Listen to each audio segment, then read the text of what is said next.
Siempre tengo un canal de YouTube donde se pueden inscribir. Yo no gano nada, o sea, yo no me beneficio de eso, pero sí tengo todas las clases de psicopatología, tengo todas las clases de higiene mental, tengo todas las clases de psiquiatría para que ustedes puedan revisarlas y ahí pues revisar las clases de este semestre y de la semestre anterior. Me avisan cuando vean la presentación ya en la pantalla, por favor, para que la compartamos.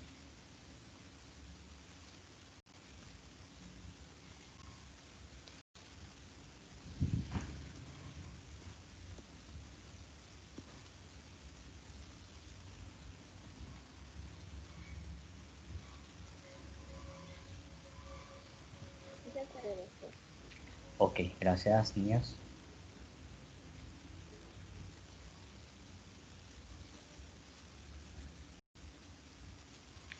Ok. En esta primera diapositiva ustedes ven dos textos. El DSM-5,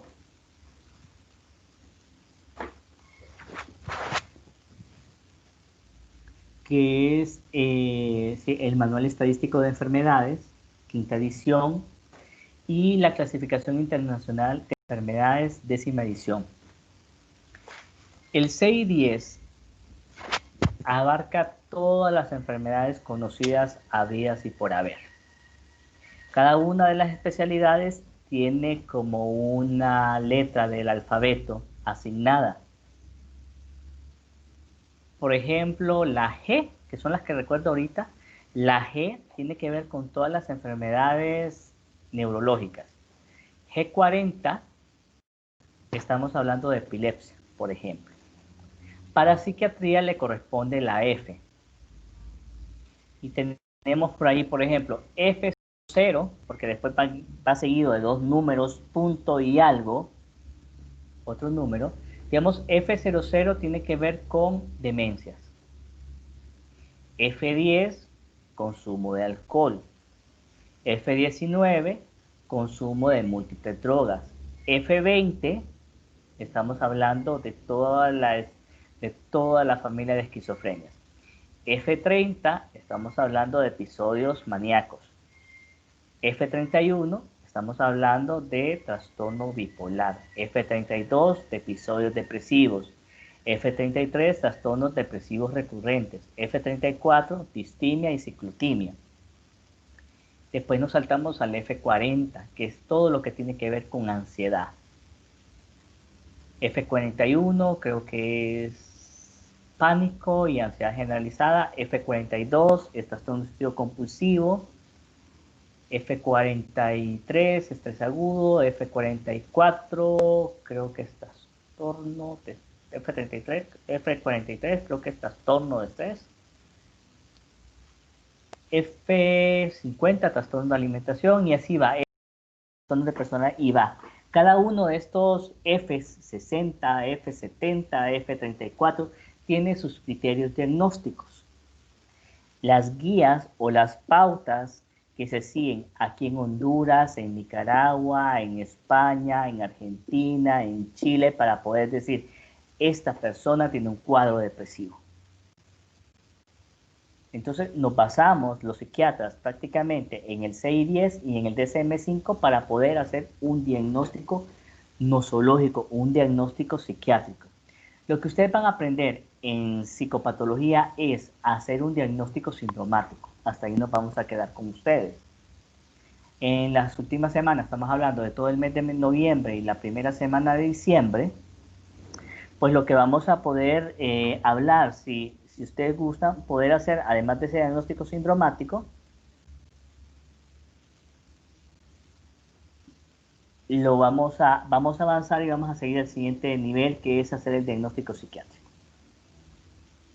Bien.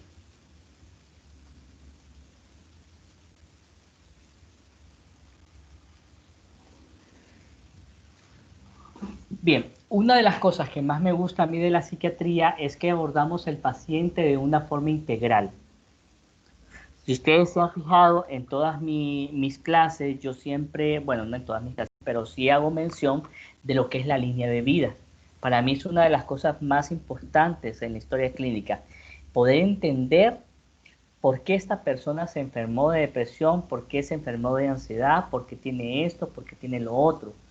Porque hay unas personas que pueden vivir el mismo evento, la misma situación, crearse en el mismo hogar, y uno va a desarrollar ansiedad o depresión y el otro no va a desarrollar nada, o desarrollar un trastorno diferente. Pero esto va a depender de la línea de vida. ¿Cuáles son todos esos ingredientes que hacen hoy en la enfermedad? Y el diagnóstico multiaxial pues, nos da una visión bastante amplia de todos los diagnósticos que tenga el paciente. Si tiene diabetes, ahí está incluido en el diagnóstico multiaxial. Si tiene trastorno de personalidad, ahí está incluido. Si tiene retraso mental o discapacidad intelectual, está ahí incorporado. Y los estresores que llevaron a esta persona a enfermarse también está incorporado. Bien. Tenemos la historia clínica. Tenemos primero la entrevista. La entrevista nos va a servir para conocer al paciente, para que nos conozca a nosotros y para obtener toda la información habida y por haber sobre ese paciente y sobre eso que le está quejando. Todo esto lo vamos a plasmar en la historia clínica, que nos va a servir posteriormente para análisis y poder determinar cuáles son los síntomas y los signos presentes en este paciente y qué estudios podríamos mandarle a hacer a este paciente.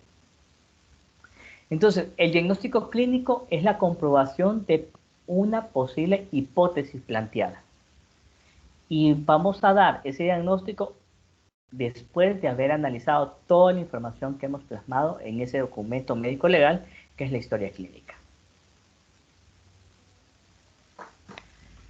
En psiquiatría el diagnóstico es multiaxial y va a incluir la categorización de los síndromes clínicos. En primer plano, en un primer nivel del diagnóstico multiaxial es identificar síndromes psiquiátricos, síndrome depresivo, síndrome ansioso, síndrome psicótico, síndrome de agitación, síndrome demencial, síndrome de dependencia, etc. Además de ver esos síndromes, vamos a determinar si la personalidad de este individuo es una personalidad sana o es patológica, si tiene un buen nivel de abstracción o de inteligencia o no, y también si este paciente adolece de una enfermedad orgánica o física o no. Y todo esto nos va a servir, esta primera parte del diagnóstico multiaxial, para poder determinar cuál es el nivel de funcionamiento de esta persona. Y también cuáles son los estresores más importantes que llevaron a este individuo a enfermarse. De ahí que el diagnóstico multiaxial sea integral, porque vemos al paciente como un ente biológico, psicológico y social.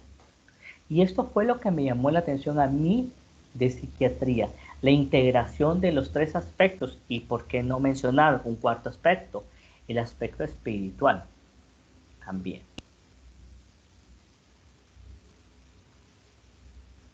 Bien, el CI-10 es el proporcionado o el expuesto por la Organización Mundial de la Salud. Muchos de nosotros lo utilizamos como primera referencia y el Manual Estadístico de Enfermedades de la Asociación Psiquiátrica Americana, que también es un poco más complejo, un poco más completo también, y este salió pues a la luz entre el 2012 y el 2013. Vamos a enfocarnos en el diagnóstico multiaxial de acuerdo al CI-10, que fue publicado por la Organización Mundial de la Salud en consenso con todos los profesionales de la salud mental en el año de 1996, o sea que ya tiene como unos 24 años, y consta de un primer eje, eje 1. Aquí en el eje 1 del diagnóstico multiaxial del CI-10 vamos a describir todos los trastornos mentales y somáticos que adolezca el paciente.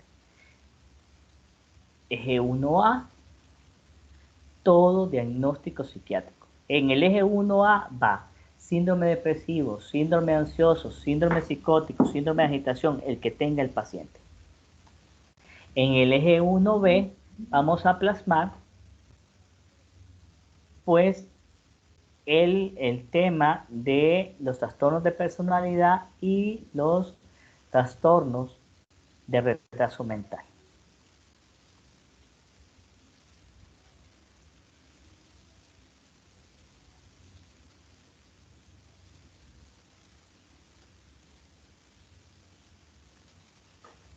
Y en el eje 1C, vamos a poner todos aquellos trastornos orgánicos que tenga.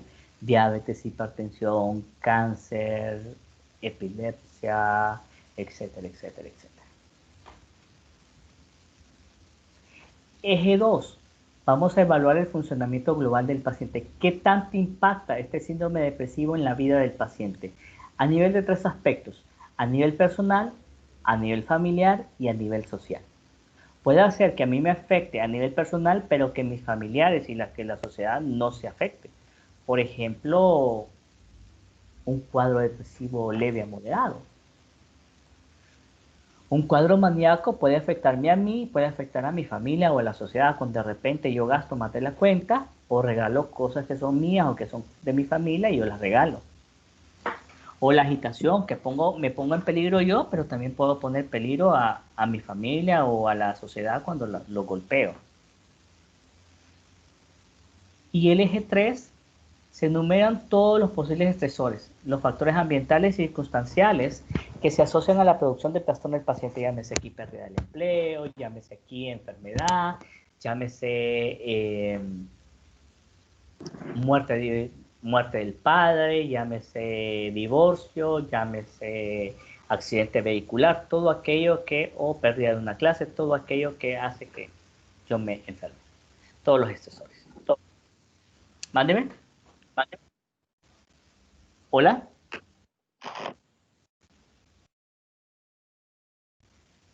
Hola.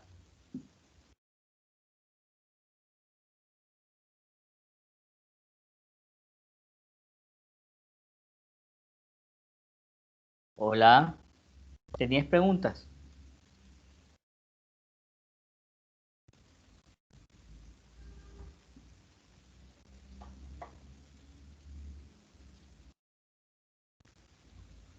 Bien. Eje 1A. Son 3 ejes. El eje 1A, vamos a empezar con el eje 1A. ¿Y qué es lo que vamos a valorar ahí? El eje 1A, todos los síndromes psiquiátricos. Repasando. Síndrome depresivo, síndrome ansioso, síndrome psicótico, síndrome de dependencia, síndrome de agitación, síndrome maníaco. Eje 1B, los trastornos de personalidad. Trastorno límite, trastorno disocial, trastorno esquizoide, trastorno esquizotípico, trastorno dependiente. Recuerdo que fue una de las primeras tareas que les dejé yo en el primer parcial, que leyeran el capítulo 11 del libro Psiquiatría para el médico no psiquiatra. Para la semana, para la segunda semana de noviembre, sí voy a necesitar que hayan repasado eso. Y también el eje 1B, el retraso mental. Eje 1C, las condiciones médicas no psiquiátricas, diabetes, hipertensión, cáncer, lumbalgia, onicomicosis, úlcera péptica, gastritis, etcétera, etcétera, amigdalitis, COVID, etcétera.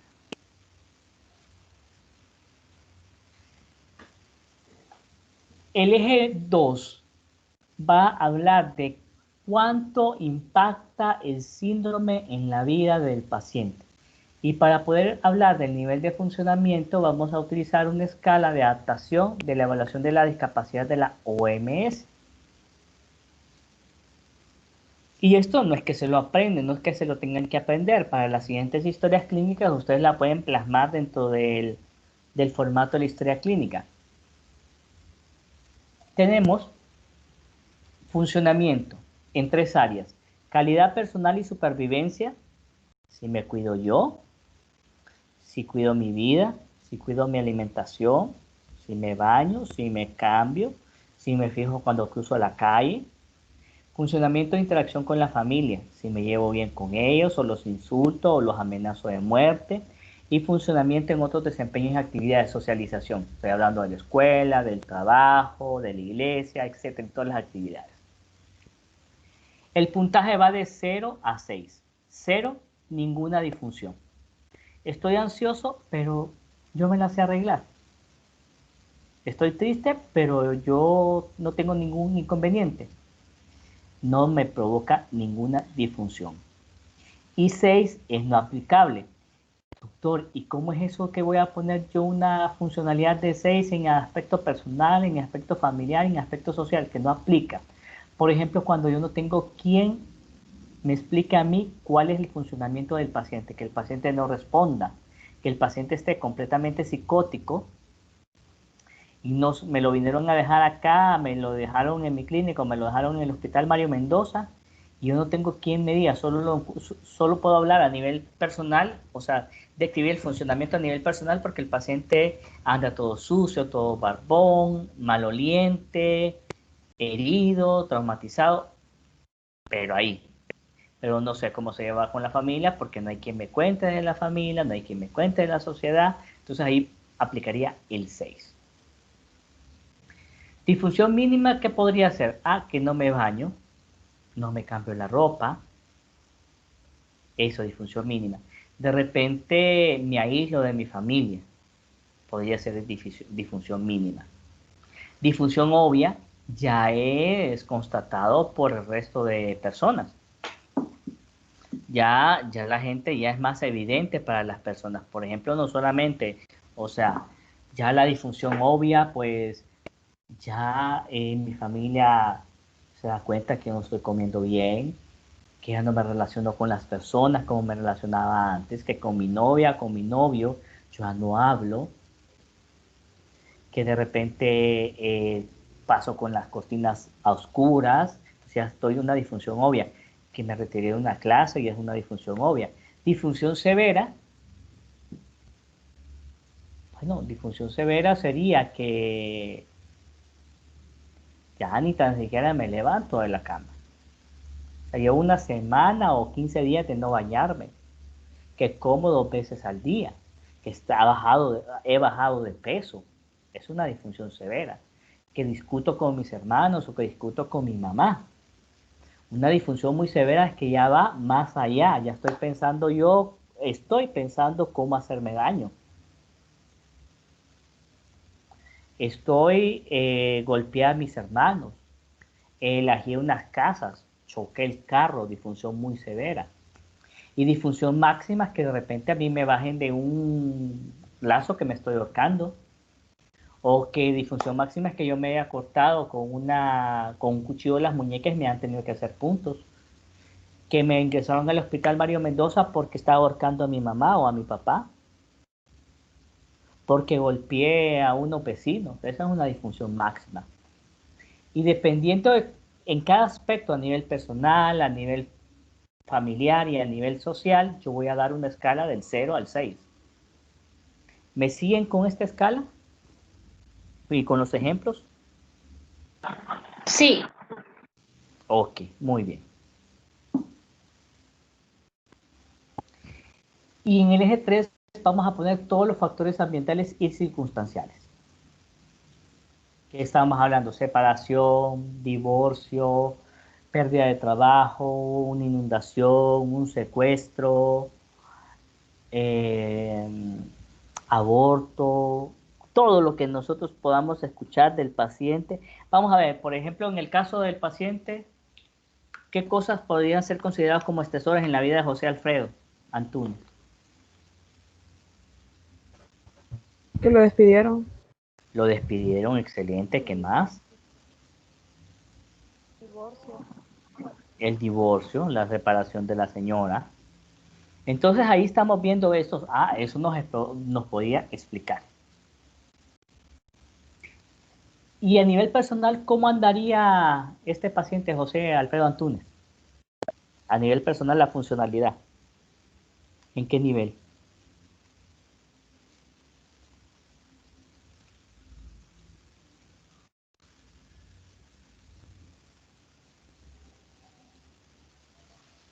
Doctora, ahí tengo una pregunta, Ujú. aplicándolo ya al caso, porque el paciente don José tuvo un episodio de ahorcamiento y la esposa lo detuvo, sería como una disfunción máxima.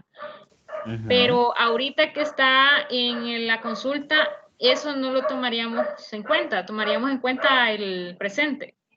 No, tomaríamos, si este es parte del mismo episodio, aquí basémonos en el episodio. O sea, si durante ese episodio él intentó quitar la vida, hay que tomarlo en consideración. Lo que sí podemos aclarar que al momento, por ejemplo, al momento de la evaluación, al momento de la entrevista, y usted el día de hoy ha tenido pensamientos negativos o ha pensado en quitarse la vida, pero estamos viendo, por eso les digo yo, que el diagnóstico multiaxial es global, es integral. Recuerden, ¿cuánto dura un episodio? Estamos hablando que duraba de forma ambulatoria entre 6 a 9 meses. Entonces, si estamos hablando que hace 2 meses se enfermó este señor y hace un mes, o sea, hay que considerarlo, porque el hecho de que haya tenido ideación suicida y haya tenido un intento suicida no significa que no pueda volverlo a tener. Entonces, ahí es de analizarlo. O sea, ahí, dentro de esto, ahí incluiríamos el intento suicida. Aunque en este momento lo niegue, pero es parte, o sea, lo podemos aclarar, pero sí necesitamos considerarlo.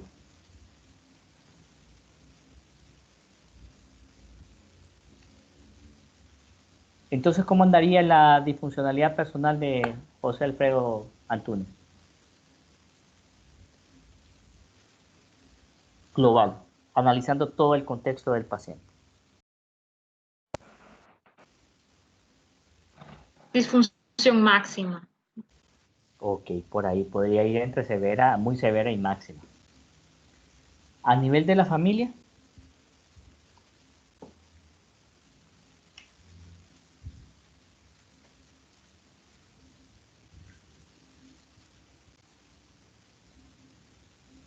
y ahí vamos viendo. Bien, esa es la primera parte del diagnóstico multiaxial que vamos a ver en el caso. ¿Cuáles son los síndromes psiquiátricos que vamos a analizar? El, el síndrome de demencia, el de delirium, el retardo mental, síndromes asociados al consumo de alcohol y de drogas, síndrome bipolar, depresión, síndrome maníaco y síndrome depresivo, síndromes asociados a los trastornos de ansiedad,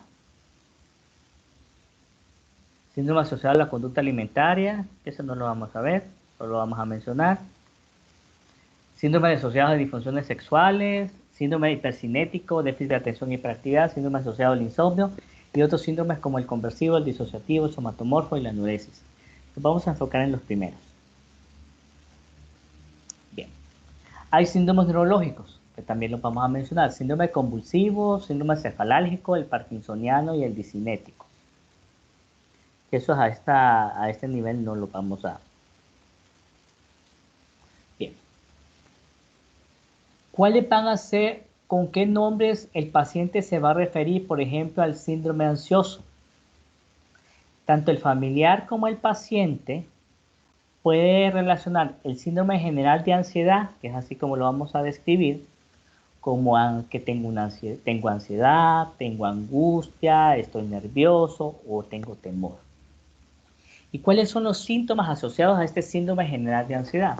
Las preocupaciones excesivas, la falta de atención, la inquietud o impaciencia, la irritabilidad, la cefalea tensional, la incapacidad para relajarse, los temblores, los mareos, la sudoración, la taquicardia, la sequedad de boca, las molestias gastrointestinales. Esos son los síntomas del síndrome general de ansiedad.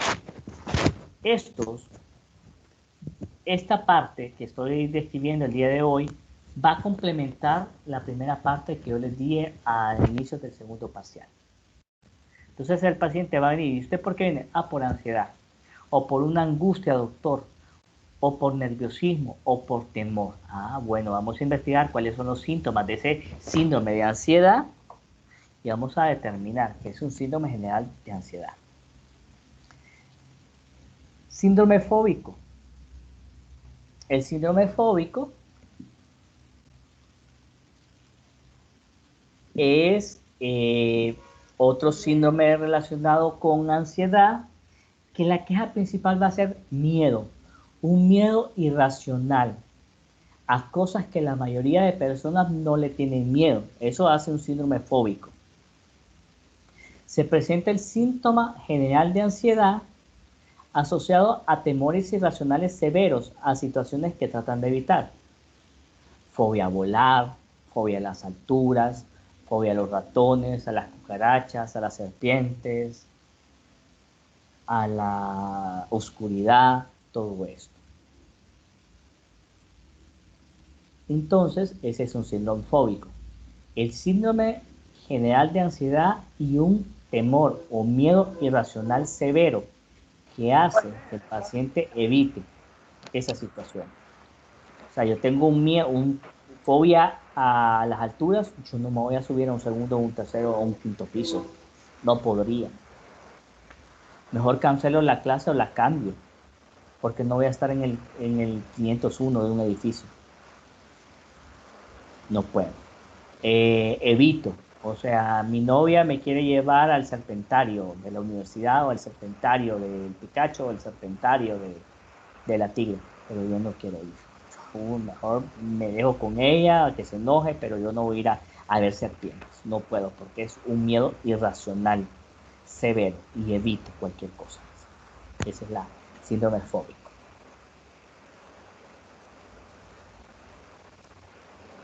El síndrome de pánico es el síndrome general de ansiedad, pero que la característica más trascendental de este síndrome de pánico son ataques o crisis inexplicables de angustia que duran minutos.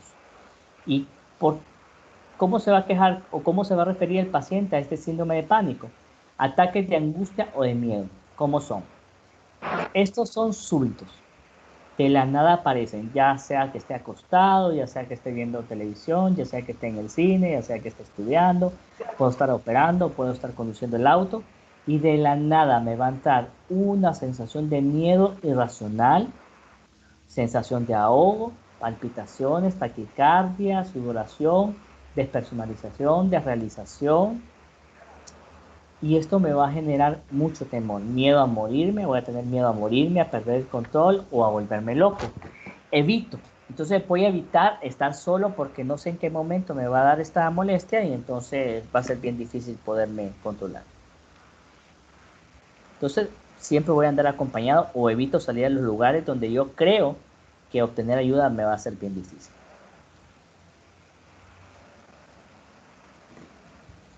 Ataques de angustia o de miedo. Síndrome de ansiedad generalizada. Este es el síndrome general de ansiedad que se presenta durante muchos meses y que probablemente la queja del paciente van a ser múltiples síntomas tensionales de ansiedad e insomnio. ¿Cuál es la característica principal del síndrome de ansiedad generalizada? Múltiples preocupaciones. El paciente con ansiedad generalizada se preocupa por todo y se preocupa por nada. Me preocupo porque está el COVID, me preocupa porque no tengo dinero, me preocupo porque ayer el niño se despertó a las 11 de la noche y él no se sabe despertar, me preocupa que hoy hice espaguetis para el mediodía y no sé qué voy a hacer mañana de almuerzo, cuestiones que pueden ser desde las más triviales hasta las más graves, pero se preocupa de todo y de nada. Hoy le voy a mandar un video de más o menos explicando el trastorno de ansiedad generalizada. El síndrome de ansiedad generalizada acompañada de síntomas depresivos de forma simultánea se llama síndrome mixto ansioso depresivo y el paciente se va a quejar de ansiedad y de depresión. Hay otro síndrome de ansiedad, el síndrome somatomorfo, que son muchos síntomas orgánicos sin explicación médica y una exagerada preocupación por pensar tener una enfermedad seria que es hipocondriasis. El paciente puede llegar a la consulta varias veces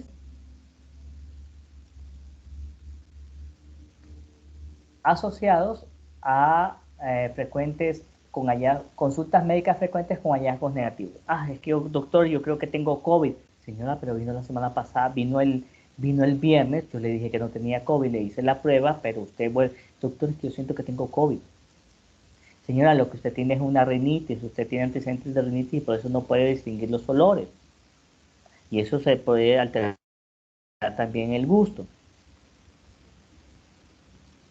Entonces, pero la señora está convencida de que tiene COVID. Entonces así andan los pacientes con síndrome somatomorfo. ¿Vamos bien hasta acá, chicos?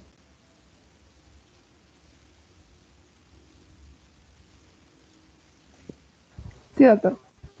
Ok. Síndrome depresivo. ¿Cuáles van a ser las quejas de los pacientes? Me siento depresivo, me siento bajado, bajadón, tristón, lloro con facilidad. Y el síndrome de depresión va a tener tristeza, anedonia, alteración del apetito, alteración del peso, la desconcentración, el aburrimiento, las ideas de minusvalía, las ideas de vergüenza, ideas de culpa, todos aquellos síntomas que yo les presenté al inicio del segundo parcial. El opuesto al síndrome depresivo es el síndrome maniacal. Entonces, la familia, tal vez no el paciente, la familia se va a quejar de que el paciente está acelerado, conducta acelerada. El paciente va a tener hiperactividad, verborrea, euforia, agresividad, ideas de grandeza, insomnio severo, prodigalidad, conductas de riesgo, euforia, irritabilidad, hipersexualidad, conducta desinhibida, que son parte del síndrome maniacal.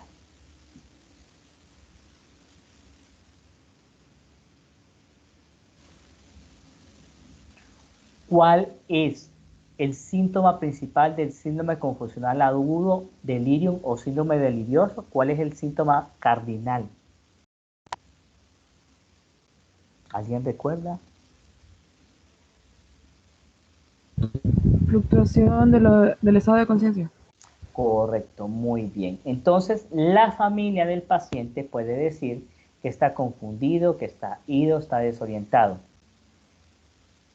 La clínica que vamos a tener en un síndrome confusional agudo o delirium va a ser la evolución aguda. Hoy el viejito estaba bien o ayer se acostó bien y hoy ya está desorientado. Es una evolución aguda, cambios en el estado de conciencia, está alerta, está estuporoso, vuelve a estar alerta, está agitado, confuso, desorientado, inatento o distáctil, puede tener agitación o inhibición y puede presentar alucinaciones visuales. ¿Cuál es la posible etiología del síndrome confusional agudo?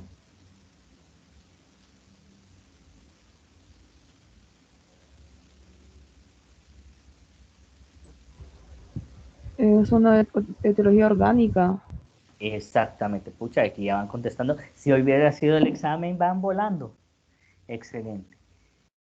Síndrome demencial, tampoco probablemente el paciente se va a quejar de esto. Esto va a ser observado por la familia, por el esposo, por la esposa, por los hijos o por los nietos, por el familiar, las amistades.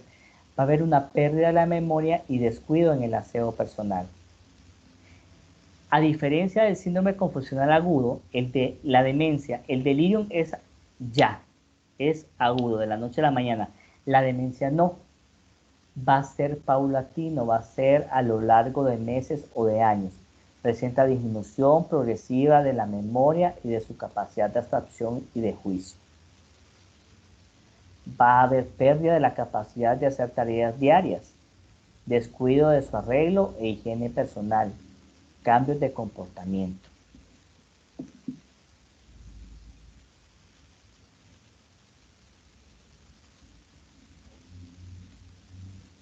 Entonces, aquí estamos viendo que el paciente a lo largo de los meses o en los últimos, el último año, los últimos 3 años, ha tenido un deterioro, ha tenido un retroceso. Está perdiendo la memoria por incapacidad de grabar nueva información y de solo recordar la antigua, que es la memoria cortical, pérdida de la capacidad de abstracción, pérdida del juicio. Ahí el paciente con demencia se puede orinar o se puede defecar en medio de la sala, o puede empezar a tocarse de una forma inapropiada o a romper cosas porque su juicio está alterado. Él o ella se bañaba bien antes, se ponía la ropa, ahora camina sucio, se pone los zapatos al revés, no se puede amarrar los cordones porque va perdiendo. Descuido de su arreglo, higiene personal y cambios de comportamiento.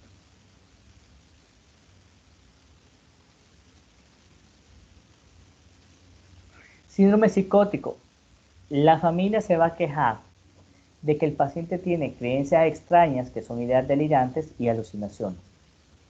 El paciente puede mostrar en cuadro clínico que escucha voces o tiene visiones. Cree que le quieren hacer daño, que lo persiguen, que andan hablando mal de él, que se ríen de él. Puede tener comportamiento extravagante, como andar recogiendo chapitas, como estar comiendo tierra, como comer de la basura, un lenguaje desorganizado y cambios emocionales bruscos. Ese es el síndrome psicótico. El síndrome catatónico, pues lo vimos en conducta motora, lo que más se va a afectar es la conducta motora. El paciente no habla ni se mueve, como que si fuera una estatua, o a veces se agita. Mutismo. ¿Qué es mutismo, chicos? Mutismo es que el paciente no hable. No porque tenga algún problema orgánico en sus cuerdas vocales o a nivel de toda su boca, su lengua, no. El paciente se rehúsa a hablar. Movimientos estereotipados, que los repite una y otra vez. Posturamiento, que es catalepsia por corto tiempo. El posturamiento que más les asocio yo, para que se acuerden que es un posturamiento, la garrotera del Chavo. Catalepsia, que son posiciones en que el paciente puede pasar buen tiempo en una misma posición y no la va a cambiar. Flexibilidad seria es que el paciente parece que fuese de plastilina o de cera y el entrevistador pone al paciente en cualquier posición y él ahí se va a quedar. Yo lo moldeo. Estupor o excitación. Negativismo, yo le quiero abrir la boca a este paciente y se rehúsa. Si es un negativismo activo, se rehúsa, yo no puedo abrirle la boca. Y negativismo pasivo es que él no abra la boca, pero yo le abro la boca con mis manos y no pone en ninguna posición. Obediencia automática es que yo le di una orden al paciente con síndrome catatónico y él sigue, poniendo su vida en riesgo. Ecolalia y ecopraxia eco es de repetir. Ecolalia, repetir las palabras, y ecopraxia, repetir lo que hace el entrevistador.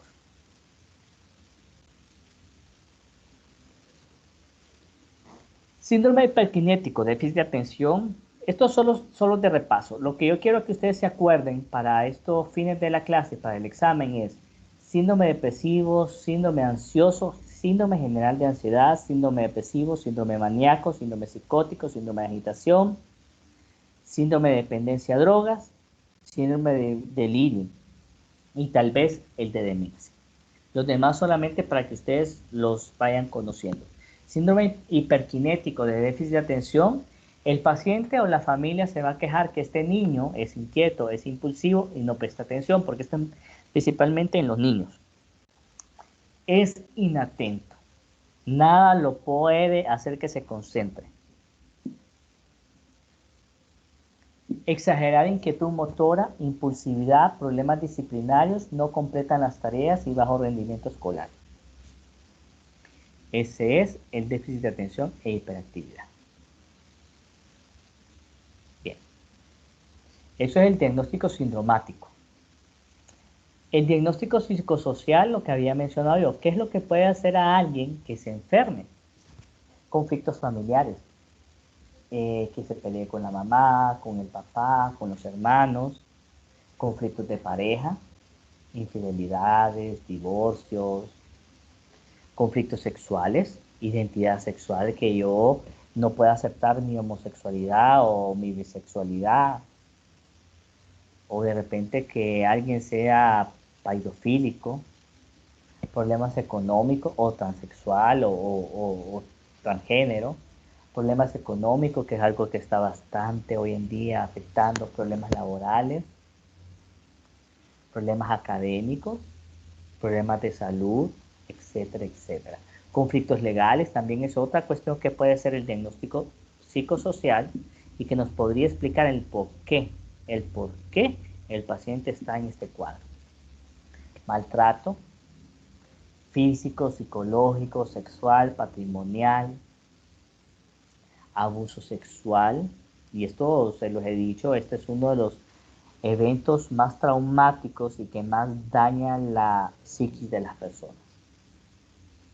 Pérdida de la salud, muerte, enfermedad de personas allegadas, etc. Este sería el eje 3.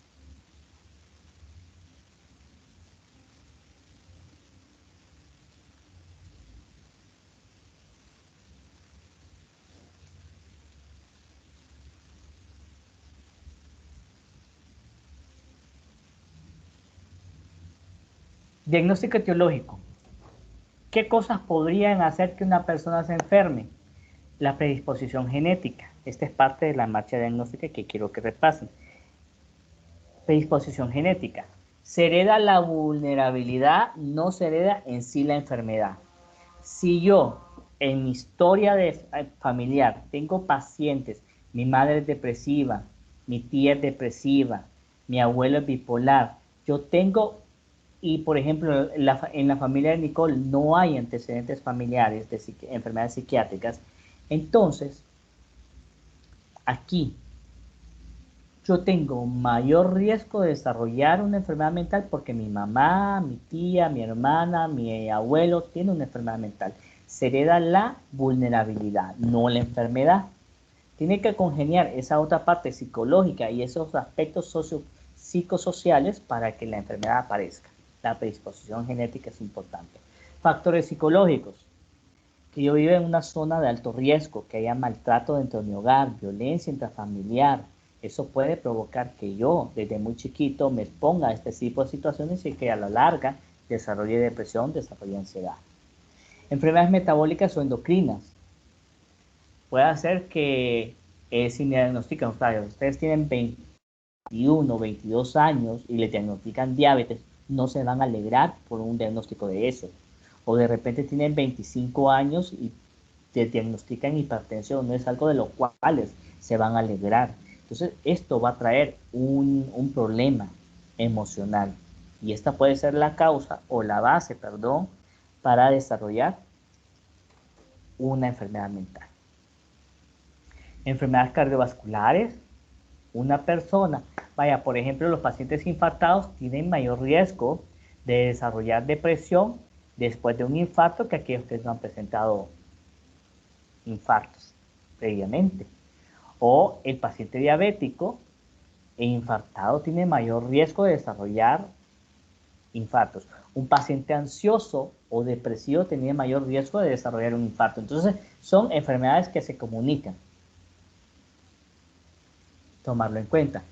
Trauma craneal. Trauma encefalocraniano podría ser otra causa de un posible desorden mental. Causas tóxicas, consumo de marihuana. No sé si ustedes escucharon la noticia de Choloma, creo que es Choloma, sí, en la costa norte. Del guaro asesino. Del guaro asesino, correcto, del guaro asesino, correcto, así, tal cual. Entonces, antes de morir estos chicos, estas personas que tomaron licor, presentaron síndrome psicótico, alucinaciones y psicosis. Entonces, también la marihuana, la cocaína. Abuso, dependencia o abstinencia a drogas y alcohol también puede provocar, como lo que le pasó a Dumbo en la película. Causa medicamentosa. Algunos anticonceptivos orales, porque no voy a satanizarlos todos, algunos anticonceptivos orales tienen riesgos de que desarrollen sintomatología depresiva en las mujeres que lo estén tomando. Al inicio, algunos antidepresivos pueden causar mucha ansiedad. Enfermedades cerebrales degenerativas podrían predisponer. Causas infecciosas, la meningitis, la encefalitis pueden provocar sintomatología. Neoplasias. O sea, nadie va a sentirse alegre, nadie va a sentirse contento de sufrir un cáncer, ni la familia. Bien. ¿Preguntas hasta acá, chicos?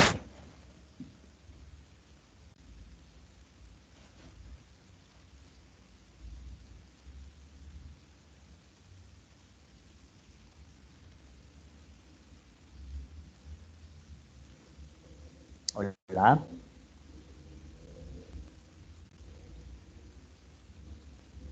No, no ¿En hay qué preguntas. es como, doctor?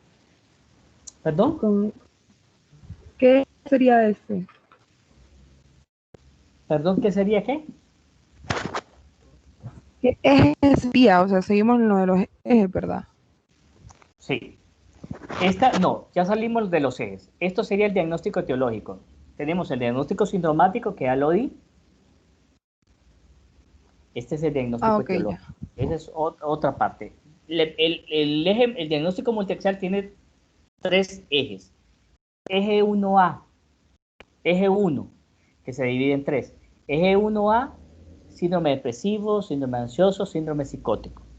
Eje 1B, trastorno de personalidad o retraso mental. Solo esos dos en el eje 1B. Eje 1C, enfermedades médicas. Eje 2, dentro del diagnóstico multiaxial, que es la funcionalidad o disfuncionalidad provocada por la enfermedad o por los síndromes. Aquí tenemos aquella escala de 0 a 6. Y el eje 1-3, los aspectos psicosociales, que ya lo vimos. Este es parte prácticamente, este diagnóstico etiológico, hasta aquí, hasta el diagnóstico psicosocial, queda el diagnóstico multiaxial. Esta otra diapositiva me está diciendo cuál sería la posible causa de lo que el paciente mostró en el eje multiaxial. ¿Cuáles son las posibles etiologías? Por ejemplo, causas de diarreas.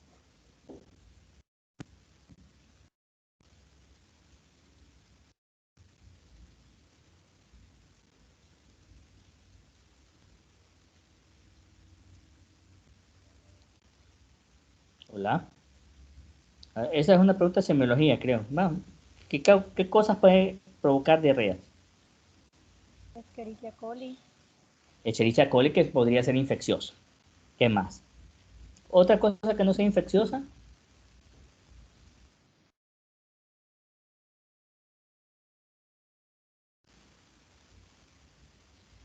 Intolerancia a la lactosa. Un tumor. Un tumor podría ser, que podría provocar una cuestión, una intoxicación alimentaria, bueno, que ahí va la infecciosa. Entonces ahí vamos las causas etiológicas. Bien, vamos a dar un ejemplo. Este no es el ejemplo que vamos a ver el viernes, este es otro. Amalia es una paciente de 38 años de edad, quien a raíz de la muerte de su esposo acaecida hace un año, presenta desánimo, decaimiento, falta de apetito, disminución de peso, dificultad para conciliar el sueño, tristeza e irritabilidad. Dos cosas importantes que vemos en esa primera línea. ¿Qué vemos en Amalia?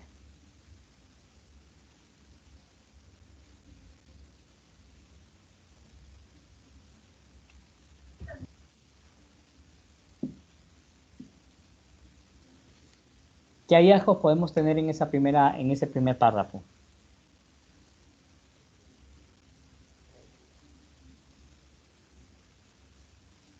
La pérdida de su esposo. Ese es un factor estresor. ¿Y qué más?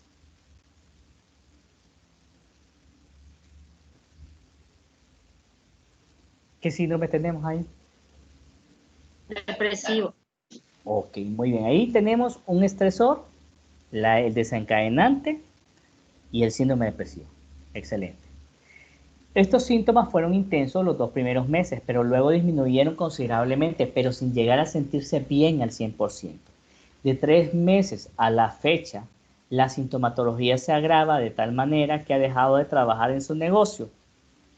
No logra concentrarse y manifiesta deseos de morir. Desde hace 2 meses presenta crisis nerviosas caracterizadas por desesperación, ahogo, opresión en el pecho, palpitaciones del corazón muy intensas, sudoración, temblor y miedo a morirse de un paro cardíaco. Las crisis se presentan diariamente sin causa aparente y en 2 ocasiones en un servicio de emergencia de un hospital privado, siendo las evaluaciones médicas normales, incluyendo los electrocardiogramas. ¿Qué más podemos ver en esta parte? Además Ansiedad. de ansiedad, un síndrome general de ansiedad. Y si podemos irnos más allá, además del síndrome de ansiedad, del síndrome general de ansiedad, dentro de ese síndrome ansioso, ¿con cuál se identifica más de los que vimos en las diapositivas anteriores?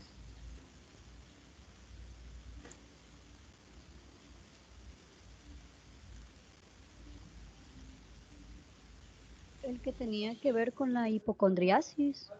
No, tiene que ver con la angustia, que ahí está la misma palabra. Crisis de nervios, cansancio, desesperación, ahogo, presión en el pecho. Eso, bueno, pero eso no voy a ser tan rígido al momento de evaluar. O sea, tenemos síndrome depresivo y un síndrome ansioso. Bien. Se describe como alguien divertido, le gustan las fiestas, tiene muchos amigos, las mujeres le envidian por guapa y elegante, le invitan a fiestas porque es sensacional y sus amistades la adoran por su carisma y simpatía. Pero se ha aislado de todos y discute mucho con la familia, con los clientes. Ha pensado que lo mejor es morirse y piensa hacerlo con sobredosis de pastillas. Bien, aquí tenemos un apartado de lo que es personalidad y como probablemente no lo han repasado hasta ahorita, tiene rasgos de personalidad histriónica. ¿Qué otra cosa cabe hacer notar? ¿Qué otro hallazgo importante en ese último párrafo de esta diapositiva? Que podríamos tenerlo en consideración al momento de hacer el diagnóstico multiaxial.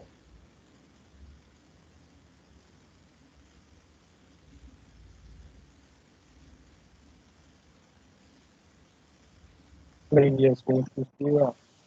La ideación suicida. ¿Y qué más? Excelente.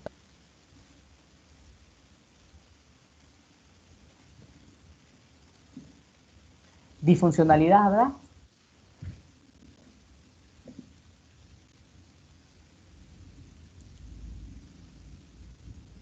Sí, porque no hace lo que antes hacía.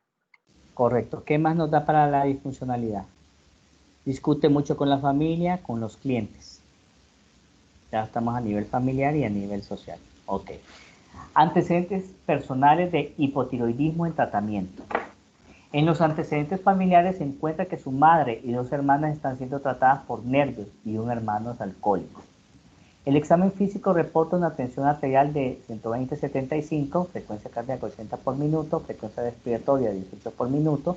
El resto del examen físico solo revela discreto crecimiento tiroideo y leve temblor fino en ambas manos.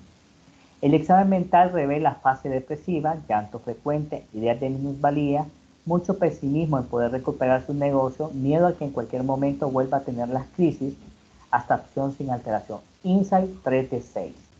Y juicio está estructurado. Recuerdan, o ahí están en los apuntes de ustedes, Insight 3 de 6, ¿qué significa?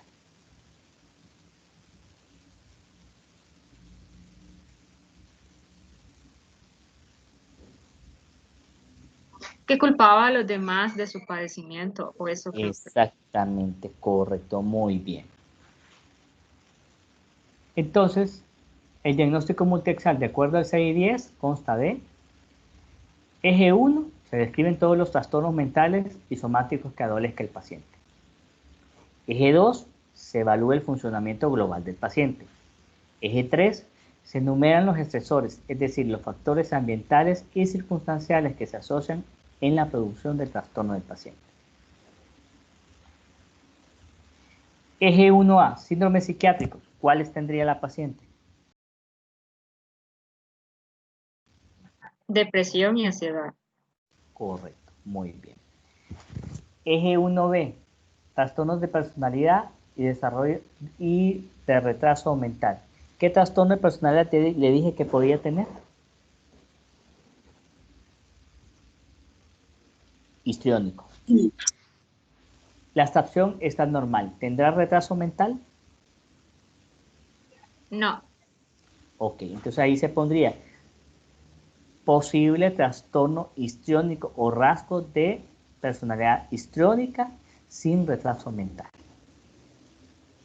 Condiciones médicas no psiquiátricas. ¿Qué diagnósticos médicos no psiquiátricos tiene esta paciente?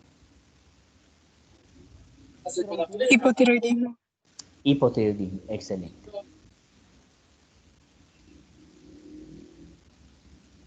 Entonces, síndrome depresivo, que en el diagnóstico, como yo les decía, según el 610, síndrome depresivo, según el 610, tendría un F32.2, episodio depresivo grave sin síntomas psicóticos. Eso que está entre comillas, no le pongan tanta atención, porque eso es lo que ustedes mirarían en el 5º año. Entonces, eje 1A, síndrome depresivo y síndrome ansioso. Eje 1B, sin trastorno de personalidad o trastorno de personalidad histriónica, rasgos sin retraso o discapacidad intelectual. Eje 1C, hipotiroidismo sin tratamiento. Ahí tenemos el eje 1. Eje 1A, síndrome depresivo y síndrome ansioso, todos los trastornos psiquiátricos. Eje 1B, trastorno de personalidad y retraso mental. En este caso, tiene rasgos de personalidad histriónica probablemente, o lo dejamos sin trastorno de personalidad, si no tiene tan claro las características, y sin retraso o discapacidad intelectual, porque la misma historia dice que no hay problemas de abstracción. Hipotiroidismo sin tratamiento, porque lo vemos, ahí hay un discreto aumento de la glándula tiroidea, hay un temblor fino de manos, y ahí. Eje 2, personalidad 5, familiar 3 y social 3, pongamos. ¿Por qué la funcionalidad es de 5 o es muy grave o severa o máxima, mejor dicho? ¿Por qué podría haber dicho yo que tiene una disfuncionalidad personal máxima? Por la ideación suicida. Correcto, muy bien, porque ya está poniendo en riesgo su vida. Grado 3, que significa que tenga una severa a nivel familiar. ¿Por qué? Pelea con su madre. Exactamente, muy bien. Y el eje 3, los estresores.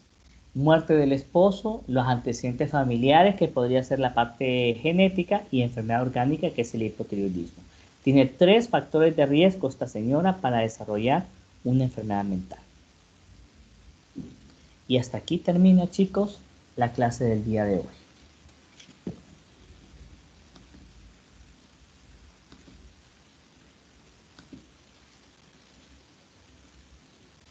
¿Preguntas, muchachos?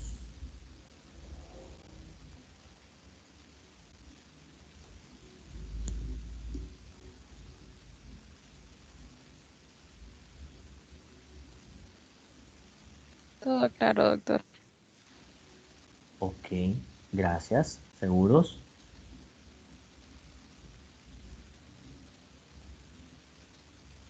¿Bautista está? Sí, doctor. ¿Diana? Ok,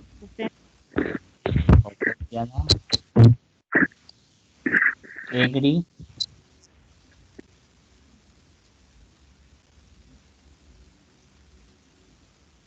¿Egri está?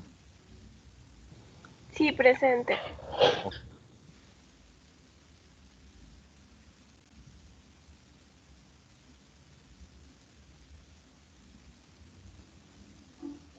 Ok. Nicole, Carol,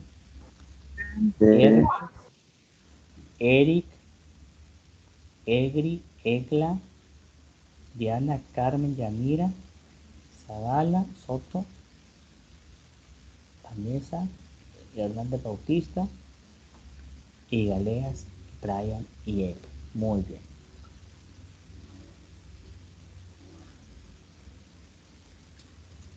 Si no hay dudas, si no hay preguntas, entonces nos conectamos el viernes para poder hacer el análisis de una historia clínica completa, y pues sería la última clase del mes de octubre.